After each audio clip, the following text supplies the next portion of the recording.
HR issues can kill you. One complaint against your company can turn your world upside down. And you spend way too much time dealing with HR when you should be spending your time on making a profit. You should talk to Bambi. With Bambi, get access to your own dedicated US-based HR manager starting at just $99 per month. They get to know you and your business while providing HR expertise and the personal touch you need and want. They're available by phone, email, and real-time chat, so onboarding and terminations run smoothly. Team members reach peak performance, and your business stays compliant with changing HR regulations. And with Bambi's HR Autopilot, you'll automate important HR practices like setting policies, training, and feedback. HR managers can easily cost $80,000 a year, but Bambi starts at $99 per month. Schedule your free conversation today to see how much Bambi can take off your plate. Go to Bambi.com right now and type in Accelerate under podcast when you sign up. It'll really help the show. Spelled BAM, BEE.com. Bambi.com. Type in Accelerate. Me, but also you. The Pharaoh fast forwards his favorite foreign film, Powder Donut. Okay, what's my line? The only line I see here on the script is get options based on your budget with the Name Your Price tool from Progressive. Oh man, that's a tongue twister, huh? I'm sorry, I'm gonna need a few more minutes. Bulbous Walrus, the Bulbous Walrus. The Name Your Price tool, only from Progressive. The owl ran afoul of the comatose coxswain. Progressive Casualty Insurance Company and affiliates. Price and coverage match limited by state law.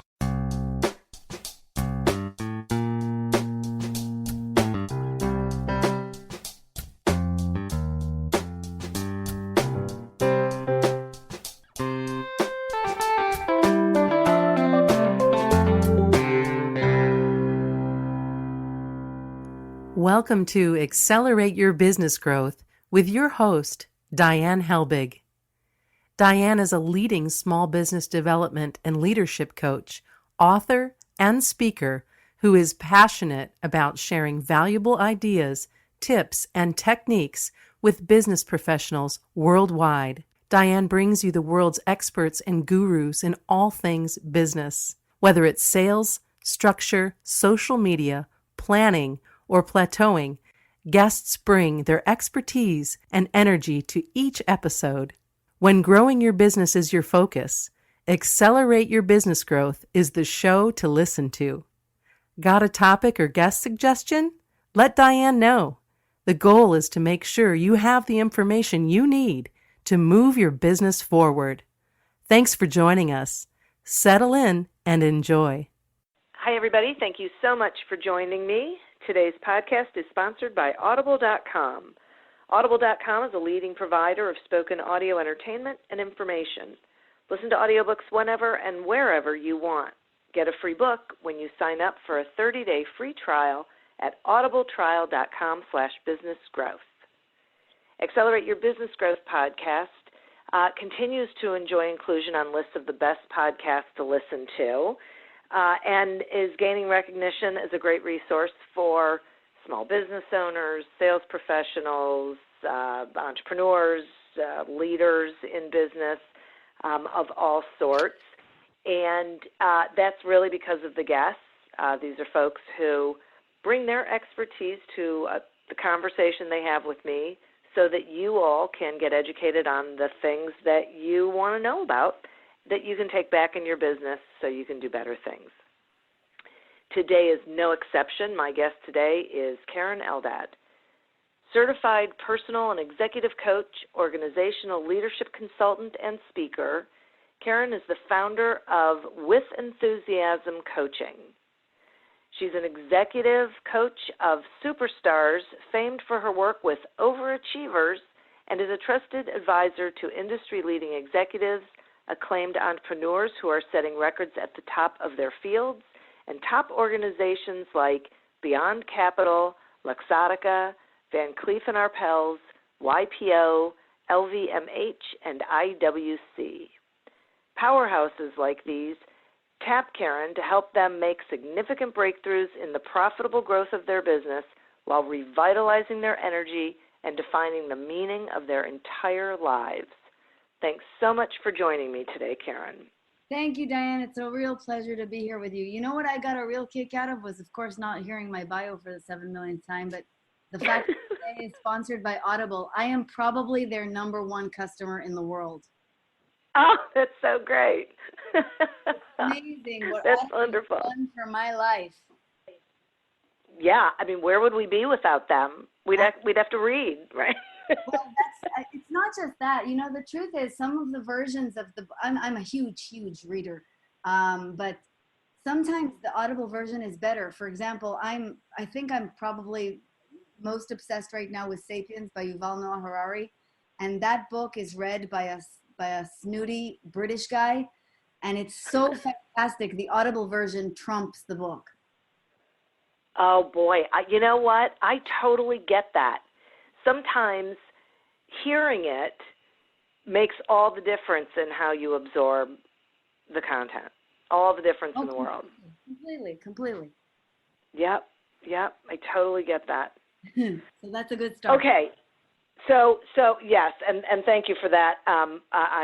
We all love them. Now, I'm really excited about this conversation that we are about to have about the superstar paradox. But I want to start with asking you how you define an overachiever. Well, that's a tricky question, right? Because overachiever is generally just a person of intense ability, a person of extraordinary ability, a person of extraordinary achievement. That's a common definition of overachiever. But I, in particular, am looking not only of the people of extraordinary achievement, the people with the hallmarks of success. I'm looking, usually when I say overachiever, I mean people who are extraordinarily resourceful, very, very adept at reaching goals. They don't take no for an answer, and they think in a way that is not, doesn't need help in the focus and management department, if you will. So if for the majority of the population, if you're a coach, you'll encounter a lot of issues with follow through. The overachiever does not have these issues. And that's exactly where I zoom in on them personality wise. Okay, so overachievers don't have trouble with accomplishing things because that's like their focus is actually getting things done. Exactly. If anything, their problem is with overwhelm, but they don't have a problem getting things done in general. Got it. Okay. So how is that different from being a perfectionist? A perfectionist beats themselves up for not reaching those things. Perfectionism is related to narcissism disorder.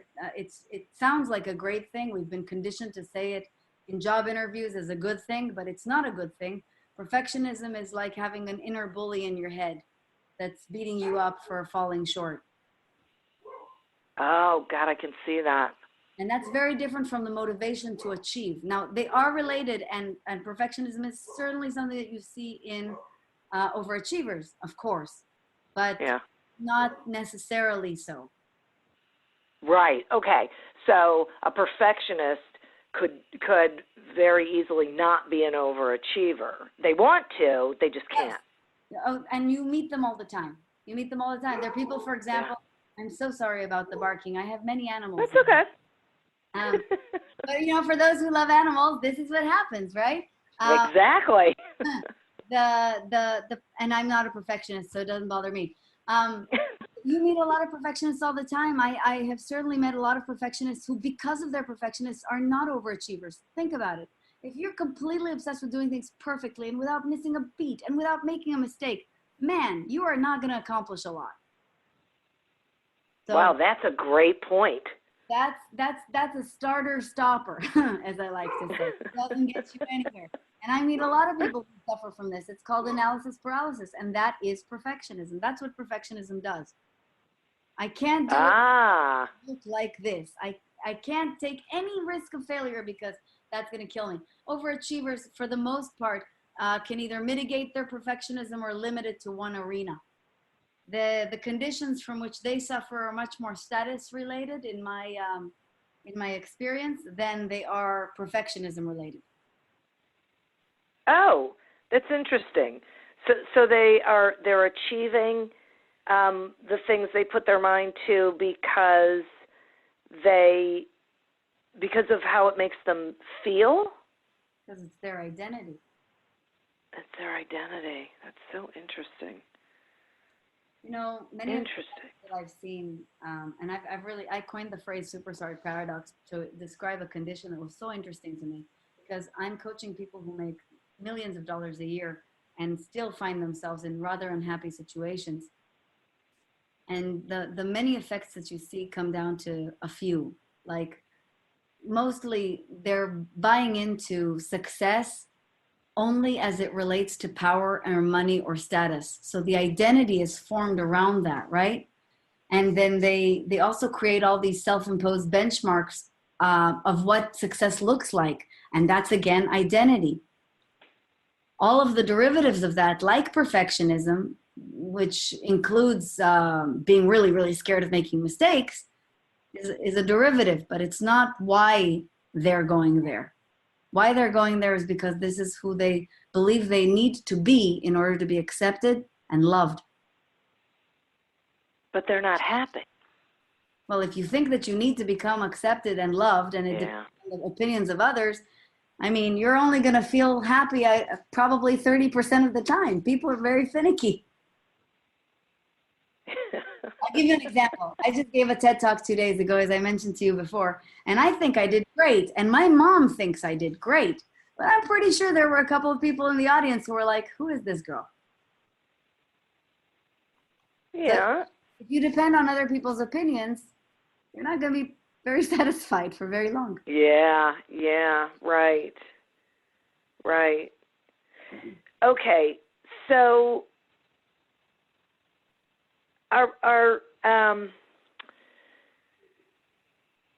so this feels like there's, I mean, quite frankly, personally, I can see a lot of downside to being an overachiever, but I'm wondering from your standpoint what the downsides are. So it sounds like one is not necessarily being very happy very much of the time. Yes, that's the biggest downside. The biggest downside is you sacrifice your happiness. And all overachievers are, to a certain extent, sacrificing their happiness and their peace of mind. But let's talk first about the upside, Dan. Why would you stay an overachiever if you sacrifice anything? The upside is clear. It's what got you, quote unquote, here. What got you to your success, to your car, to your spouse, to your position in life, to your ranking in society, to your achievement. So you become very heavily dependent on those things. You became very action oriented because action gets you those achievements. Unfortunately, like me, like Ariana Huffington, like lots of people who are former overachievers and love talking about it, you become exhausted, burnt out, unhappy, manifest lots of unusual circumstances. I think most of them start with a D, like debt and divorce and disease. You prevent yourself from being vulnerable. This is the key thing that you suffer, that is what keeps you away from being happy. Because think about it, to present yourself as having it all together, I don't need anything from anyone, I have all the answers, really makes you very wide open to attack when you do mess up like a normal human being. And I think in generally, it also creates such high standards that it creates isolation. And people with high standards of themselves, who beat themselves up regularly or don't beat themselves up regularly, but just measure themselves enormously through their achievements and only see the rest of the world through those achievements, can be extraordinarily harsh. And when you're very harsh, you end up being alone at the top. I just read a book called $1 Trillion Coach about the Silicon Valley coach, Bill Campbell. And at the end of it was a note from Eric Schmidt, who, you know, the Google superstar. And he said that what he missed the most about his coach, who is now deceased, was that it is very lonely at the top and they need somebody to talk to. And I thought, yeah, that's kind of a circumstance that you box yourself into. And that's another price that many superstars pay. And I believe that that should not be. I've coached the nicest, coolest, warmest, friendliest people on the planet, and they are 3 steps away from gold. And all it takes is a couple of tweaks and an open mind to turn that around and move into service and compassion and genuine joy. Boy, that is so great. So do you think that that overachievement has sort of become like the gold standard on how to be a superstar in business or life in general? Unfortunately, 100%. I was a little kid in the 80s, and I think overachievement was already celebrated enormously then with, Working Girl and Good and the Wall Street culture. But I think today you have hustle culture and always on culture and FOMO culture, because Instagram is now feeding us how we should live and what our life needs to look like. And if you don't have a yacht, clearly your life is very sad. So overachievement has been seen as the way to it. And I got to tell you something really interesting, Diane. Just last week, I read in the Wall Street Journal, they did a big study in the Wall Street Journal to gauge the values of this present generation, Gen Z, versus Gen Xers. And they found that Gen Zers, even millennials, are far less likely to place an enormous premium on getting married or having children as part of their status identity. But all still agree that hard work is the way to go. And that's what overachievement is about. It's about working yourself to the bone and working hard for achievements and depending on those achievements. So it has become the gold standard for success, unfortunately, and we're seeing enormous ramifications from that. We know that mental health is an issue in this country. I could dive into the statistics, but just look at college mental health facilities. I'm also a suicide counselor with Crisis Text Line, and I don't think I've ever seen a night where we didn't have a full queue of people waiting to talk to us. Wow. So this is so fascinating to me. I mean, this really is a paradox that people think this is the way to go. This is the way to success and happiness and fulfillment. And for many of them, it turns out that it isn't. Yeah, for most of us, it turns out that it is. It didn't. It sure wasn't. Wow. I did everything right. I went to the right schools. I married a tall guy. As we all know, that's a hallmark of success. And it all ended up going up in flames. It was definitely not only not making me happy, but all the choices that were quote unquote right had nothing to do with my personal and authentic preference. So luckily for me, I blew it all up and discovered the best coaches on the planet and got to this point. But for any other superstar out there who is just getting really burnt out on overachievement and has ended up with a life that legitimately looks good from the outside but doesn't feel good, there is a solution. There's a way out. And the beginning of it is to recognize that it's not serving you. Yeah, right. That sounds like that's a pretty scary proposition. Sure, because you have to renounce a lot of stuff. I mean, first of all, there's the sunk cost thing, right? Like, I'm the first child in my family. My parents have sunk more costs into me than the other kids. So if you spent a lot of time invested in overachieving as your way, your one and only way to true success, you're going to have a hard time believing me that that's really not the way. But once you do, and all you have to do is recognize it's not actually working. You're just safe. You're just comfortable. You're not happy. And how unhappy comfortable can be, by the way. You're going to begin a trip of a lifetime. Yeah. You and I know is well worth taking. I'm sorry, go ahead. You and I know is well worth taking, no? Oh, yeah, I, absolutely. It sort of feels like a situation where you either have to hit bottom or you just have to be so unhappy that you're willing to consider any other approach. Like you're really willing to say, okay, maybe this isn't quite working. It's very true. I always say, pray for a poop storm. I'm not going to use a profanity. But the reason is life will throw something your way. If you're not willing to let go of the wheel and really do believe that you have too much to lose by accepting that a life that feels so is just not awesome at all, and that you're paying an enormous price, then believe me, life will shake up your circumstances enough to show you. It's just the way it is. Yeah, that's interesting. So it's not something that is sustainable. It's not. It's really not sustainable. Yeah. Like, I mean, Mary Huffington collapsed on her desk and needed stitches. I went through a huge divorce. A lot of people just end up with the circumstances that will turn them in the right direction. And that's not a bad thing. It's a wonderful thing. It's just uncomfortable. Yeah, right. Right. It's that wake-up call sort of thing. Yeah. All right, I'm going to take a quick sponsor break so then we can continue on. Okay. Accelerate Your Business Growth podcast is happy to be sponsored by Audible.com. Audible.com is a leading provider of spoken digital audio entertainment and information.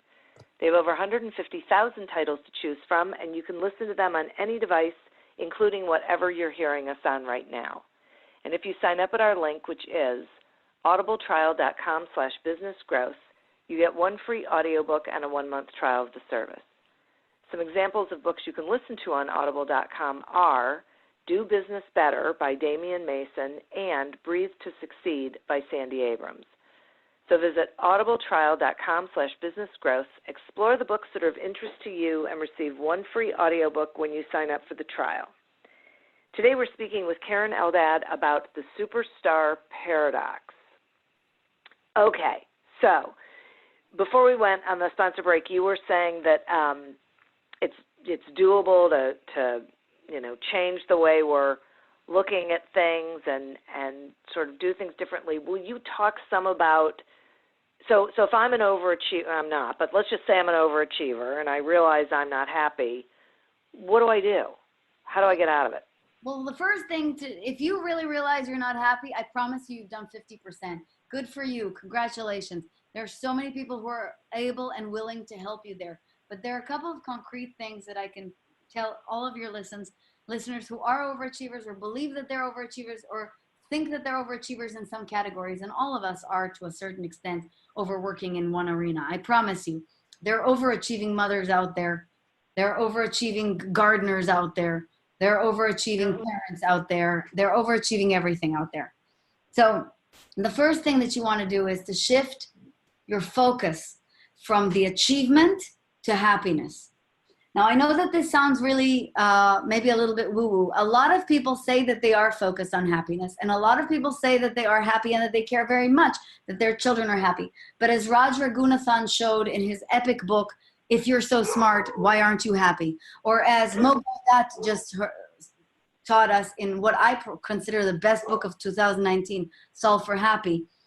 Most people say that they're focused on happy and they're nowhere near focused on happy. And that makes a lot of sense because nobody taught us at Harvard or our fancy colleges or our school upbringing that happiness was an important thing. They taught you a lot of other skills that they placed a premium on, like the sciences and the arts and the math. So the effort that you're applying so hard to achieve, you should apply to just being happy. And that comes down to making choices that actually make you happy.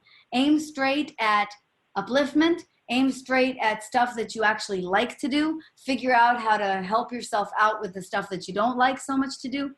And start working backwards from there. Because when you start focusing on what makes you happy and looking for things that making you happy and asking yourself whether or not something makes you happy, as Marie Kondo says, sparks joy, you start re-engineering your life.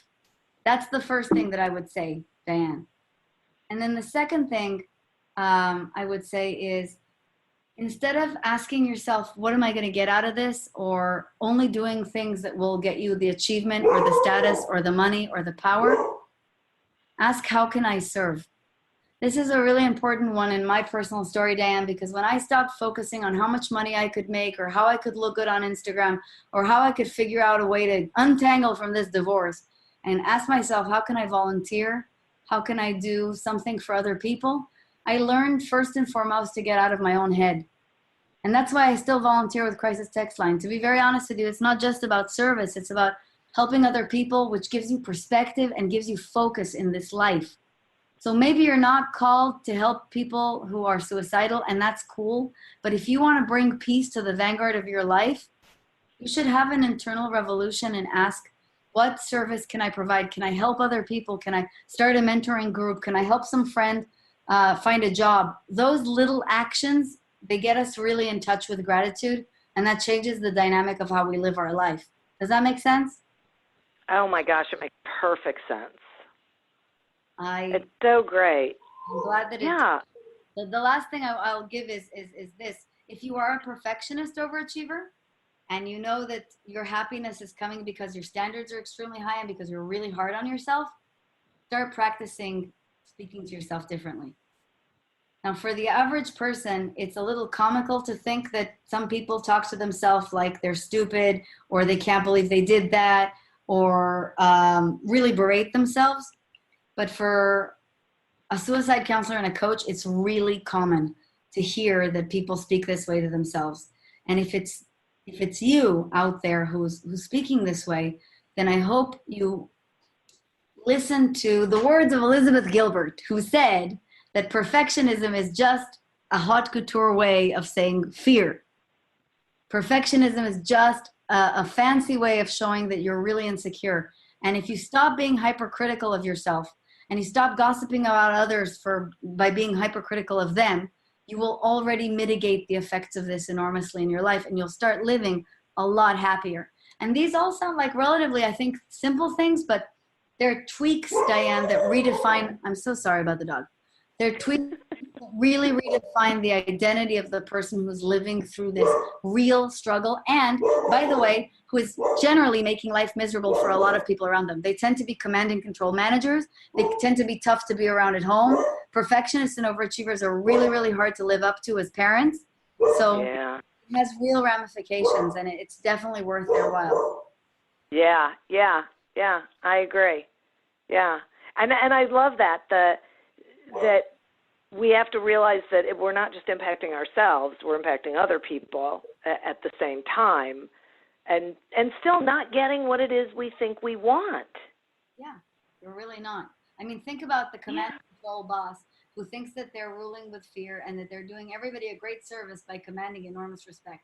Well, in the companies that I coach that are like this, and by the way, Machiavelli is alive and well, there's enormous turnover.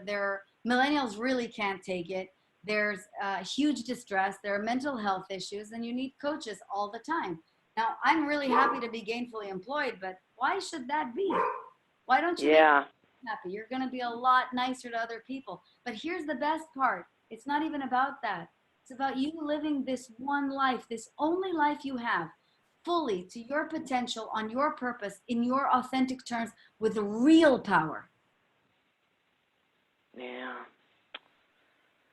Yeah, that I love that. That is so great. It is really these micromanagers and these berating, nasty people. They don't build the business that they think they're supposed to be building. You're right, millennials really can't stand it. But and then when the economy is really good, like it is now, people have an opportunity to get out and go someplace else where they're appreciated and they can thrive and excel and really have a positive impact on the success of the organization without being beaten up.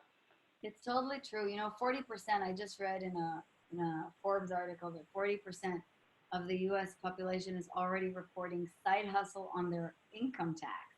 That's a huge number. And that I know that doesn't spell freedom, because we know, of course, that running a business is not easy, but it does spell choices.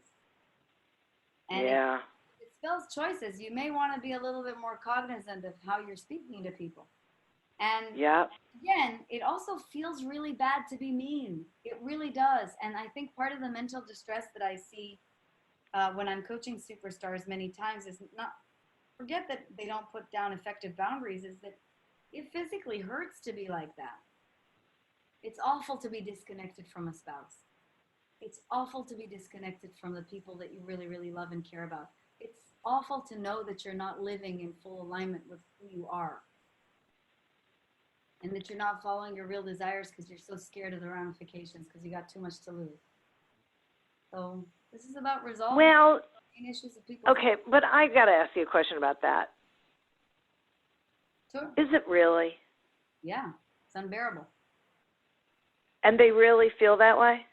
Absolutely. Wow. In fact, it's not even about do they feel that way. I could talk to you about neuroscience and all the cardiograms that have been run to essentially prove where the feeling is. The feelings of anger and distress are easy to measure, and they're nowhere near as high as the feelings of joy and fulfillment and contentment. So the little shots of dopamine that people feel occasionally from success or the outward trappings of success are very, very mitigated. And this is a very interesting question, Diane, because so many people say, but Keren, I see this person and he's being a complete douche and he's getting away with it. And I say, well, is he really getting away with it? What does his life look like?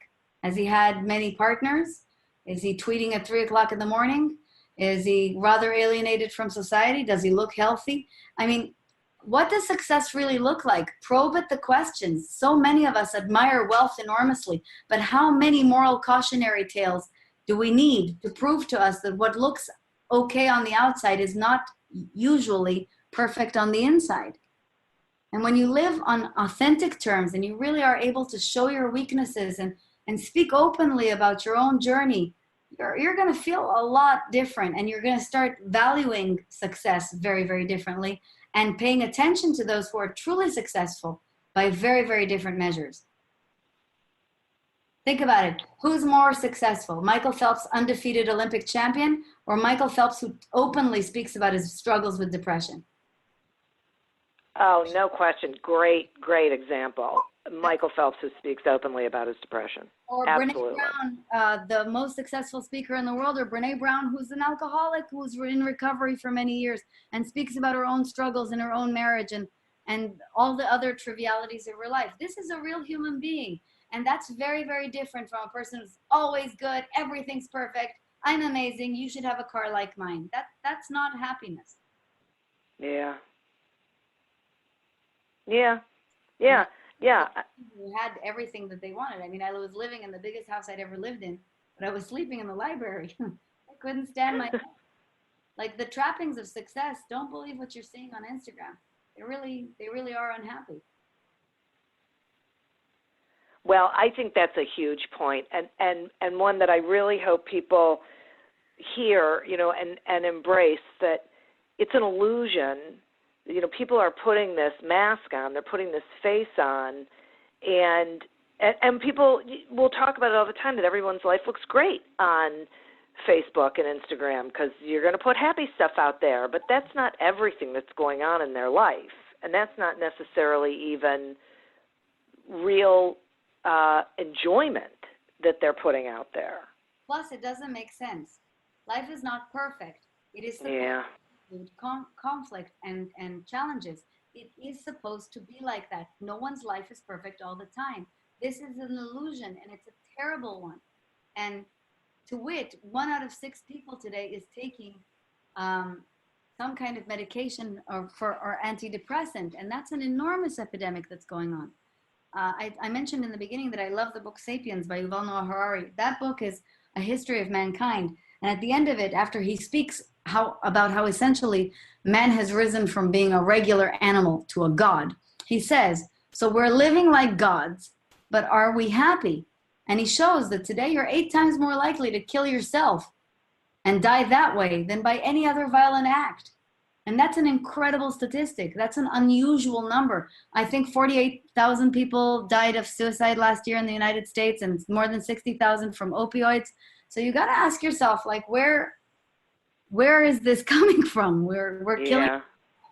And so it becomes very, very important to talk about happiness, and very important to talk about emotional intelligence and your ability to deal with your emotions, to understand your emotions, and to live through them rather than against them. So is this something that like society has put on us over all of these years? That because it's sort of, I'm listening to it and I'm feeling like, okay, so women are usually pretty good about expressing their feelings, men not so much. I mean, they're getting better at it, but so is this the kind of thing that it just has perpetuated itself and just gotten worse and worse and worse over the years because it's this false expectation, or this thing that we think society is putting on us? I think you nailed it on the head. It is a fallacy that women are more free with their emotions. They just express themselves differently. And also, are selective about how they express themselves because they're trying to get something from the revealing of the emotion. If you really meet somebody who's wide open about their lives, that's an extraordinary anomaly. And that's become much more aggressive because of social media. The Coddling of the American Mind by Jonathan Haidt really dives into this as it applies to youth, but we know that social media has had an enormous effect on how we live our lives, how we judge ourselves, how we judge our success. And so we are conditioned to respond to societal pressure because most of us have formed our identities through how our parents and our teachers viewed us. You were a good girl if you did X, you're a bad boy if you did Z. That's just how we're conditioned. And then we apply this to the real world, and suddenly you have people you've never met before on Instagram telling you how you should live your life, and you're responding to that. And so I end up with real superstars. I mean, people who are extraordinarily wealthy and extraordinarily successful talking to me about some influencer who is doing better than they are. Like they know anything about their life. Or somebody about to go to their class reunion and hearing on the grapevine on social media that the average income is X and they're not quite there and they don't even want to go to their reunion. And these are complete absurdities, but it just shows you that it's magnified that through which we create our own value. And below that, what lies is a really deep fear of worthlessness, of unworthiness, of powerlessness, of not measuring up. And that's what needs to be fixed. And that's what the work of coaching is there to do. Okay, and that's with reframing what happiness really means. Yes. And focusing on, right, on being happy, not on the achievement.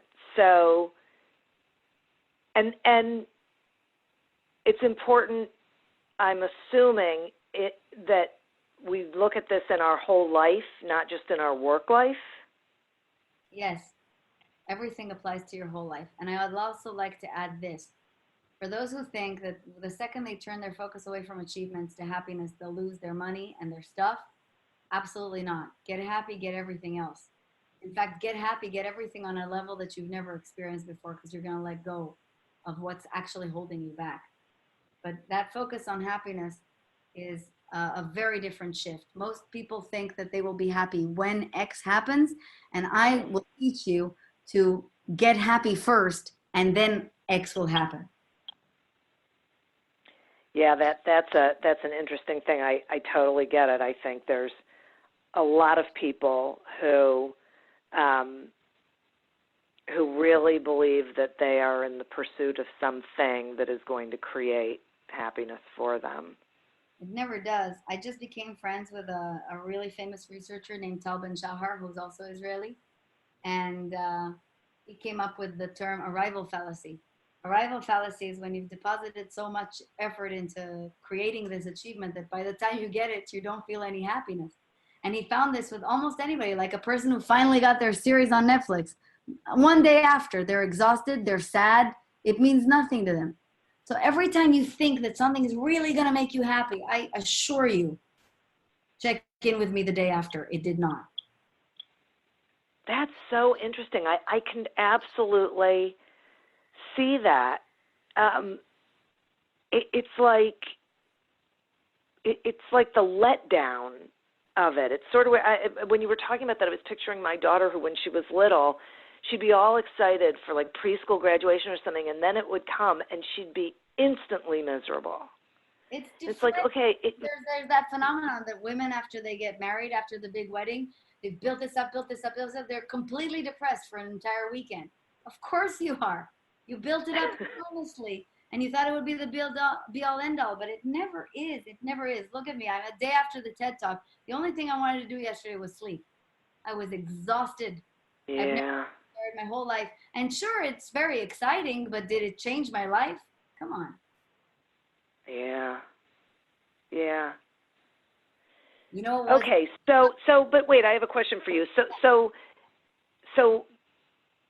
But do you feel, I get being totally exhausted from that because there's such a ramp up to it and there's so much energy going on in it, but is there a sense of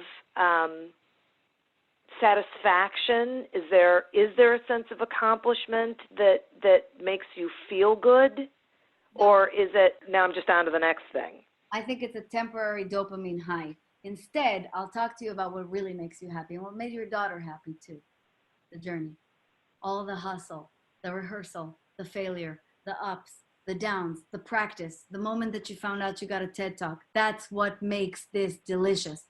And what happens when we're not focused in the joy of the journey, happy now, happy now, happy now, and instead are focused at only happy when it's happened and afterwards, you are depriving yourself of the great joy of living.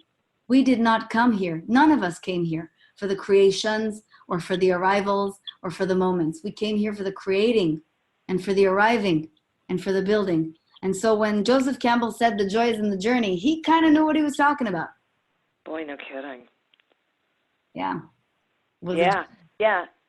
I mean, this is interesting because I keep thinking about, like, I wrote a couple books, and once I'd finished writing the book, I was done. Yeah. I felt fine. I felt good. I did it. I accomplished it. That's great. But I didn't feel like now I had to do all of these things with it for it to be valuable. I'd done it. I'd accomplished my goal. I felt satisfied, and I wanted to move on to the next thing. Just go find something else to do. Yeah. I don't know what that is. Most of the things is, and you know, it's totally normal because our real nature is to expand. Our number one, I can promise you that there are many hallmarks of what makes us happy, but the number one thing that I see is progress or growth. I can guarantee you that if you don't see yourself as a little bit better off this year or a little bit more advanced this year versus you were last year, you'll feel rather unhappy. And so the condition of that growth is very, very critical.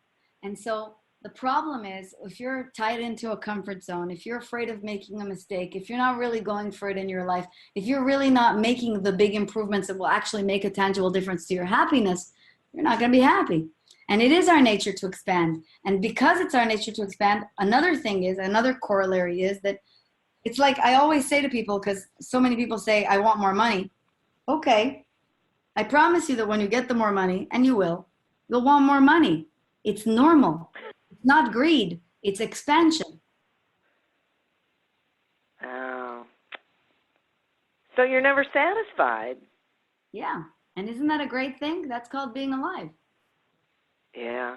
And you can be extremely satisfied in the process.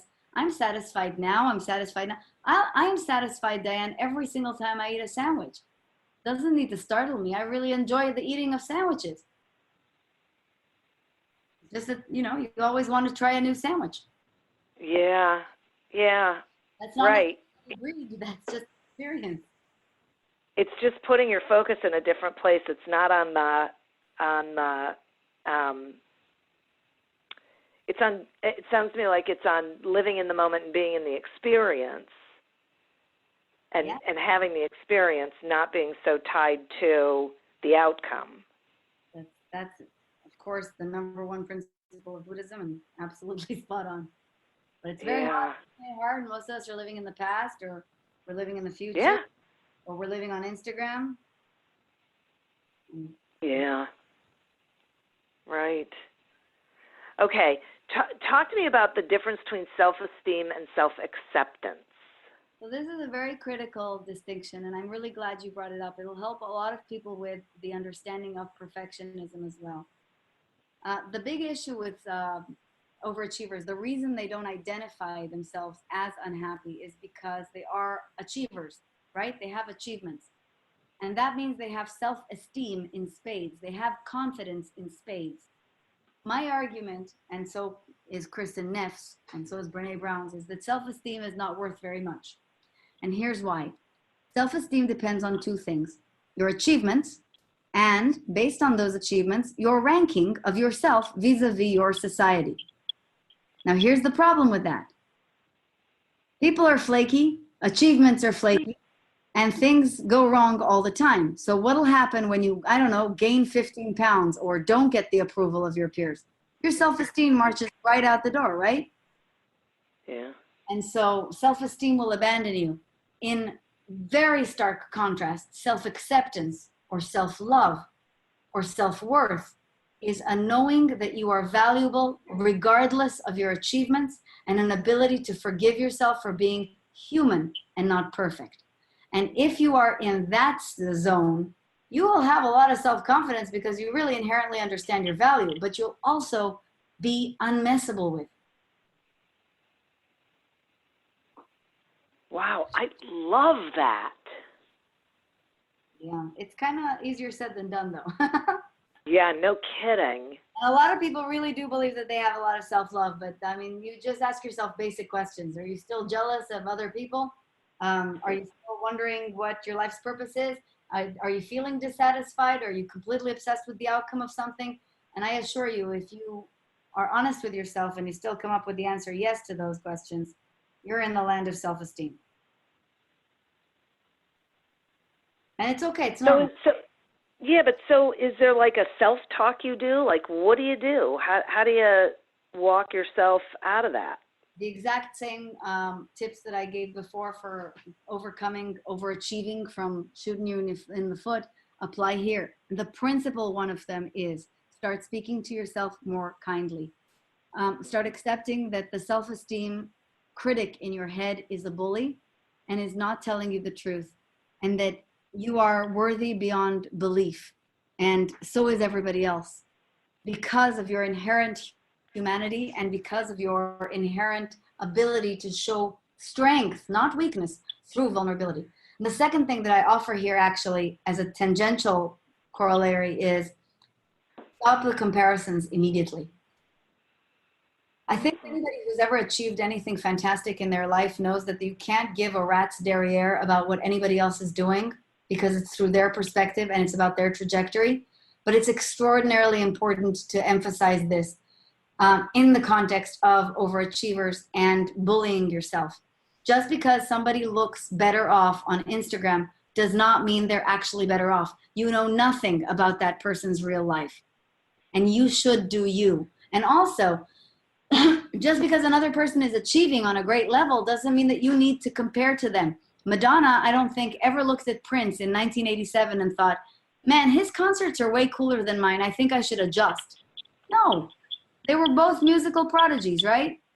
And they did their thing. And when you understand that you have your gifts and they have their gifts, you will celebrate other people's success. You will be inspired by it, not freaked out and bullied into a corner. That is so great. I think one of the huge things I'm taking away from this is, not comparing yourself to others. Like, everyone's got their road. Everyone's got their thing. Just because someone else is achieving doesn't mean that's having any sort of impact on your ability to achieve. Like, good for them. Now go do whatever you're supposed to do. It's not like they're preventing, their achievement is preventing you from being able to do the same. Yeah. And I think probably just one other thing that I would say is don't mind what anybody else is saying either. Everybody has their own opinion. Like, when I started this business and I posting videos on YouTube of myself in, exercise clothes, talking about happiness. Most of my former corporate friends, because I was a corporate for 17 years, thought I'd lost the farm. One friend offered me money. One friend offered me money back. And a lot of people made fun of me. And it really made fun of me. Like, I know that. And I thought, well, it's okay. That's understandable. But I love what I'm doing. And I'm really enjoying this. And I believe I'm fantastic at it. So I'm just going to keep it up. If you can learn how to do this for yourself and to honor your own desire in spite of everything that's going on around you, you will find happiness. Yeah, for sure. I'm totally with that. Wow, Keren, I love all of this. I am so grateful to have you join me and have this conversation. It's uplifting. It's empowering. It is one of the best conversations I have had the opportunity to have in so long. And will you tell the listeners, how they can find you, what you've got going on, how they can find your TED Talk? Sure, with immense pleasure. First of all, I wanted to say, keep doing what you're doing. You're doing people a huge service by helping them to accelerate their business growth. Everybody needs this. So many small businesses need this help and need these free resources, and it's incredible generosity. So good on you. I can be found on KerenEldad.com, and my name is spelled with 2 E's, so it's KerenEldad.com. I'm the host of the Coached podcast, which is a call-in where people can ask questions and get them answered by a coach. And you can also find me on Instagram at Coach Keren, or Facebook/Live with Enthusiasm. Right on. Well, thank you so much. And listeners, I really hope that you are embracing all of the fantastic information that you are getting today, and listen to this one a couple of times, because I think this keeps us on the road we need to be on. I know I'm going to listen to it several times. I would also like to thank our sponsor. To get a free trial of audible.com as well as a free audiobook, just go to audibletrial.com/businessgrowth to sign up. As always, continue to prosper and be curious. And until we meet again on another episode of Accelerate Your Business Growth, goodbye and good day. Do you love news about LinkedIn, Indeed, Google, and just about every other recruitment tech company out there? Hell yeah. I'm Chad. I'm Cheese. We're the Chad and Cheese Podcast. All the latest recruiting news and insights are on our show, dripping in snark and attitude. Subscribe today wherever you listen to your podcasts. We out.